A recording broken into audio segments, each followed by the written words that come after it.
நாட்டுக்கோழி சூப்பாகுது, மட்டன் சூப்பாகுது, இந்த மாதிரி ஒரே ஒரு தடவை முருங்கைக்கீரை சூப் வச்சு கொடுத்து பாருங்கள். அடுத்து நான்வெஜ் சைடே போக மாட்டாங்க.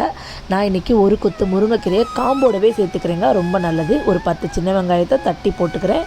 கூடவே 3 வெள்ளைப்பூண்டையும் இந்த மாதிரி தட்டி சேர்த்துக்கிறேன்.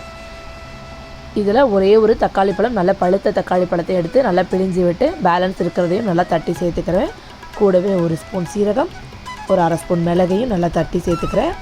இப்போ இது கூட கொஞ்சமாக மஞ்சள் தூள், கொஞ்சமாக உப்பு, 1 ஸ்பூன் நல்லெண்ணெய், அதை நான் வீடியோ ஷூட் பண்ண மறந்துட்டேன். ஸோ அதுக்கப்புறம் கொஞ்சமாக தண்ணி விட்டு குக்கர் விசில் போட்டுருங்க. ஒரு 3 விசில் விட்டதுக்கப்புறம் நல்லா இந்த மாதிரி மசிச்சு விட்டுருங்க. அந்த வெள்ளைப்பூடெல்லாம் கரையணும், வெங்காயம் நல்லா கரையணும். நல்லா மசிச்சு விட்டு கடைஞ்சி விட்டு கொடுத்து பாருங்கள். பெப்பர் மட்டும் தூவி கொடுங்க. இந்த கார்ன் சிப்ஸ் எல்லாம் வேணாம், கார்ன்ஃப்ளவரும் தேவையில்லை, சூப்பராக இருக்கும். வீடியோ பிடிச்சிருந்தா சப்ஸ்கிரைப் பண்ணுங்கள்.